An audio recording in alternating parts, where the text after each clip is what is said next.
Assalamualaikum warahmatullahi wabarakatuh.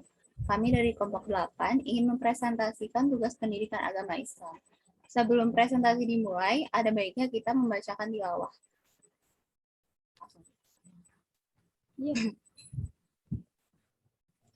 A'udzu billahi minasyaitonir rajim. Bismillahirrahmanirrahim. Alladzina atainahumul kitaba ya'rifunahu kama ya'rifuna abna'ahum. Wa inna fariqam minhum la yaktumunal haqqa wa hum ya'lamun. Al-haqqu mir rabbika fala takunanna minal mumtarin. Walikulli wijhatun wa muwalliha fastabiqul khairat. Aina ma takunu ya'ti bikumullahu jami'a. Innallaha ala kulli syai'in qadir. Wa min haitsu kharajta fawalli wajhaka syatrul masjidil haram wa innahu lal haqqu mir rabbik wa maulahu bighafilin amma ta'malun. Wa min haitsu kharajta fawalli wajhaka syatrul masjidil haram wa haitsu ma kuntum fawallu wujuhakum syatrahu li'alla yakuna linnasi 'alaikum hujjatun illal ladzina zalamu minhum fala takhshawhum wakhshayni waliutimma ni'mati 'alaikum wa la'allakum tahtadun. Kama arsalna fikum rasulam minkum yatslu 'alaikum ayatina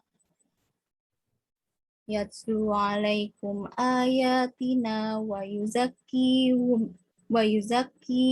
wa yu'allimukumul kitaba wal hikmata wa yu'allimukum ma lam takunu ta'lamun.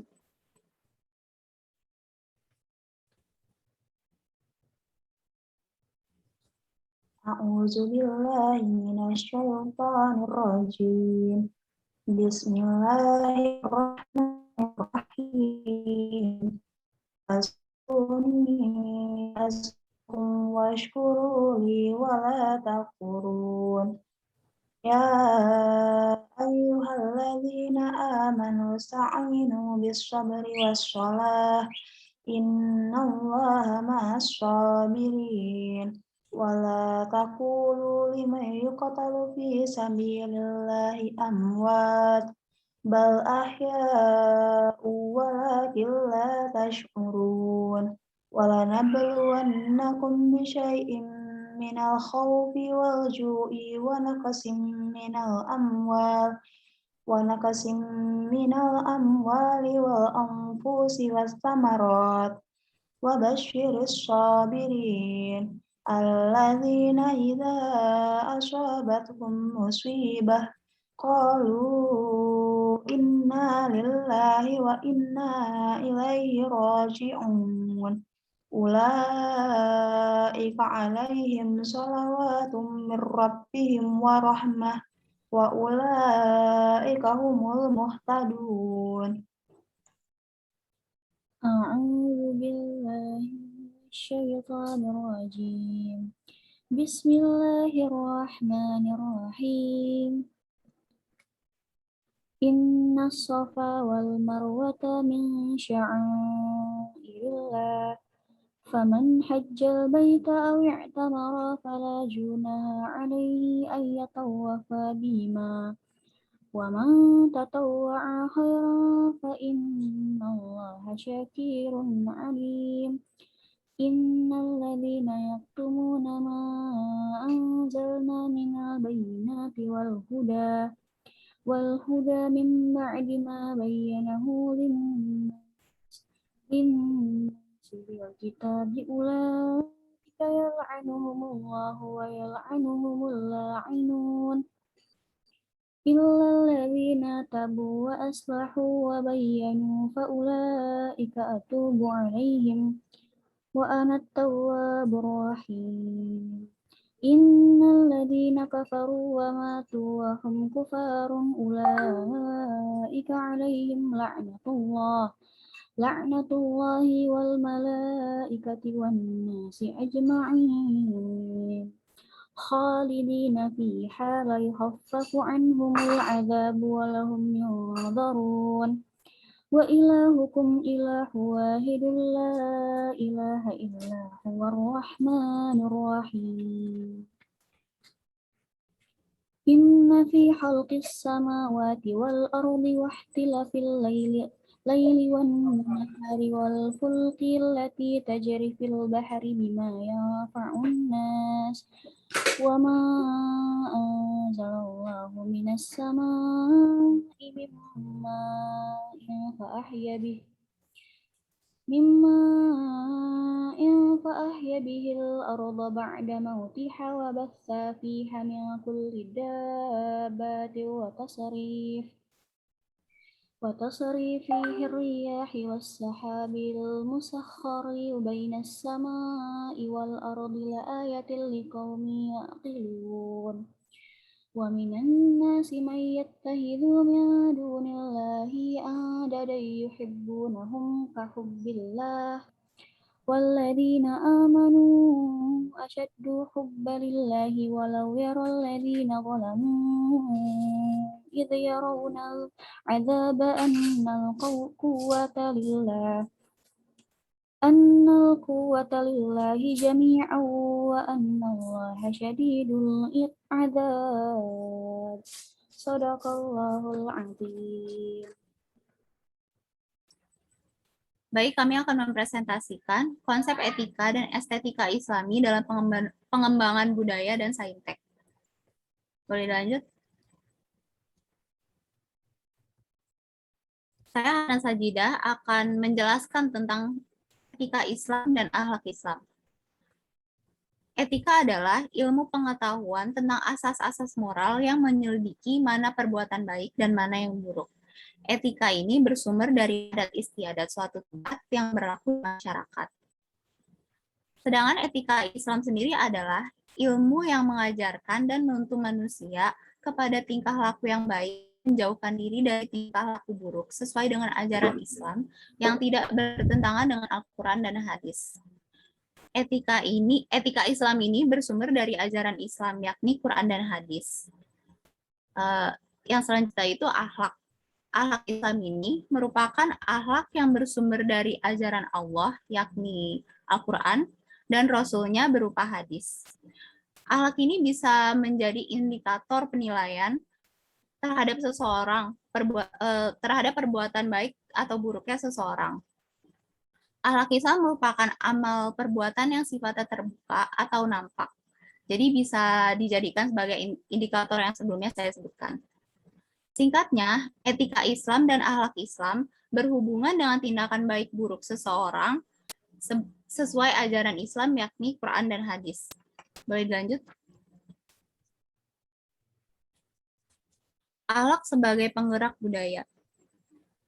Budaya adalah suatu cara hidup yang berkembang dan dimiliki oleh sekelompok orang, serta diwariskan dari generasi ke generasi. Sedangkan akhlak yang merupakan perbuatan baik buruknya seseorang, jika dilakukan secara konsisten dan terus-menerus, akan mendorong terjadinya kebiasaan yang akan menjadi suatu budaya di dalam masyarakat. Jadi singkatnya itu budaya adalah cara hidup atau kebiasaan yang dilakukan secara turun-temurun. Contohnya, kebiasaan makan menggunakan tangan kanan yang merupakan sunnah Rasul, diadaptasi, dijadikan budaya makan yang dikatakan baik di Indonesia. Jadi kalau makan pakai tangan kanan itu dianggap sebagai sesuatu yang benar gitu, yang baik. Sedangkan tangan kiri ini dianggapnya tuh bukan cara makan yang baik. Padahal di luar negeri kan makan pakai tangan kiri pun nggak masalah, biasa aja karena mungkin mereka nggak mengadaptasi budaya makan Rasulullah SAW. Jadi akhlak ini merupakan hal yang universal atau umum, bisa digunakan oleh seluruh lapisan masyarakat. Baik buruknya tuh ketahuan gitu, nampak. Bisa baik kalau akhlak yang baik tuh kayak contohnya memberi makanan kepada orang yang lapar itu dianggap baik oleh semua orang. Sedangkan yang buruknya itu contohnya mencuri pasti dianggap baik, dianggap buruk kan. Sedangkan budaya ini cuma mencakup lingkup masyarakat tertentu aja, nggak semuanya gitu. Jadi budaya orang di kota A sama di kota B pasti beda. Yang dianggap baik di kota A belum tentu baik di kota B. Ya, silakan dilanjut. Selanjutnya, rekonstruksi pengembangan budaya sains dan teknologi berbasis akhlak mulia. Seiring dengan perkembangan zaman, sains dan teknologi mengalami perkembangan yang begitu pesat bagi kehidupan manusia. Keduanya sudah menjadi simbol kemajuan pada abad ini dan menjadi tolak ukur di era modern ini. Oleh karena itu, apabila suatu bangsa atau suatu negara tidak mengikuti perkembangan sains dan teknologi, maka bangsa atau negara tersebut dapat dikatakan sebagai negara yang tidak maju. Islam sebagai agama penyempurna dan paripurna bagi kemanusiaan sangat mendorong dan mementingkan umatnya untuk mempelajari, mengamati, memahami, dan merenungkan segala kejadian di alam semesta. Dengan kata lain, Islam sangat mementingkan pengembangan ilmu pengetahuan dan teknologi. Berbeda dengan pandangan dunia barat yang melandasi pengembangan ipteknya hanya untuk kepentingan yang bersifat duniawi. Maka Islam mementingkan pengembangan dan penguasaan iptek untuk menjadi sarana ibadah pengabdian kepada Allah Subhanahu wa taala dan mengembangkan amanat khalifatullah atau wakil Allah di muka bumi untuk berkhidmat kepada kemanusiaan dan menyebarkan rahmat bagi seluruh alam. Boleh lanjut? Selanjutnya akan dijelaskan oleh rekan saya. Oke, saya Sofia Lela akan melanjutkan penjelasan dari Hana Sajidah.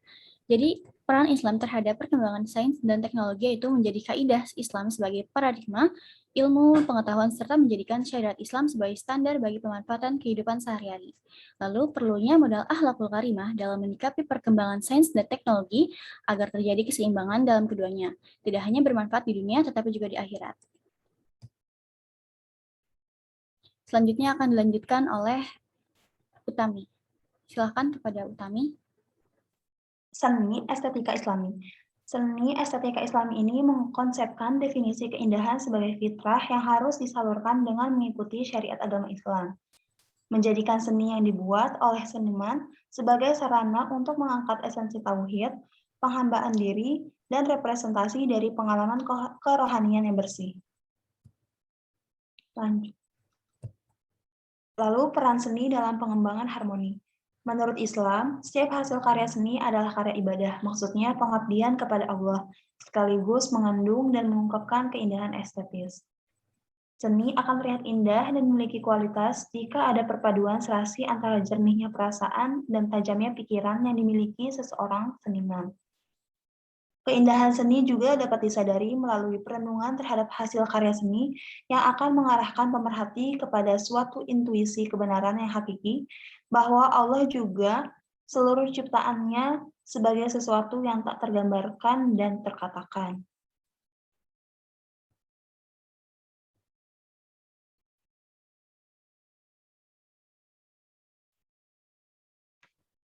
Peran seni sebagai wujud keindahan. Yang pertama, sebagai pemenuh kebutuhan. Yang kedua, sebagai terapi. Yang ketiga, ungkapan atau ekspresi. Dan yang keempat, komunikasi.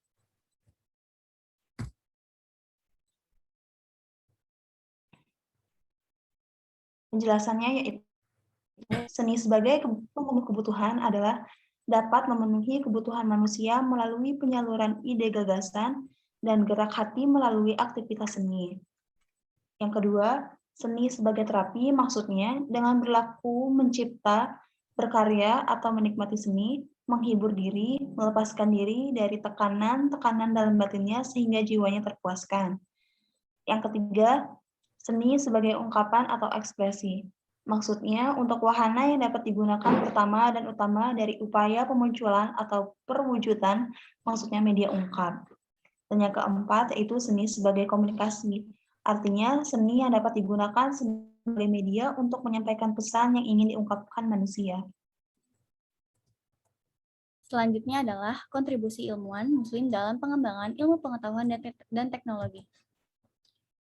Pada abad ke-6, Allah melalui ayat yang pertama kali turun yaitu surat Al-Alaq ayat 1-5 memerintahkan kepada umat manusia agar umat manusia menelaah, meneliti, menguasai ilmu pengetahuan dan teknologi.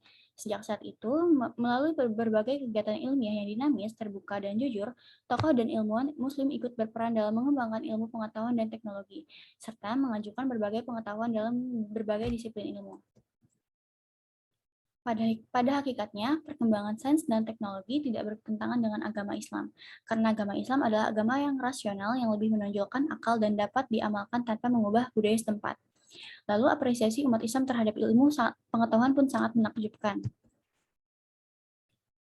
Berikut ilmuwan-ilmuwan Muslim dalam perkembangan iptek. Yang pertama adalah Al-Idrisi, seorang geografer dan kartografer yang lahir di Ceuta, Afrika Utara. Ia memproduksi sebuah peta dunia dengan deskripsi yang paling lengkap dan rumit, serta dianggap sebagai yang paling hebat di abad pertengahan. Lalu ada Abbas Ibnu Firnas, seorang ilmuwan asal Andalusia. Ia jauh lebih dikenal dunia karena mencoba untuk terbang. Namanya diabadikan oleh NASA sebagai salah satu nama kawah di bulan, serta menjadi nama bandara di Baghdad.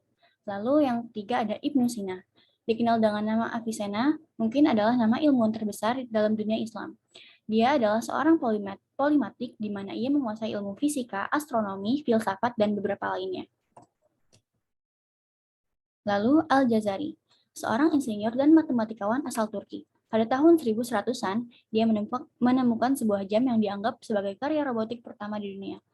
Lalu yang selanjutnya adalah Ibnu Al-Haytham, seorang ilmuwan Arab yang mempunyai kontribusi besar di dunia optik, astronomi, serta matematika. Ia bahkan disebut sebagai bapak optik.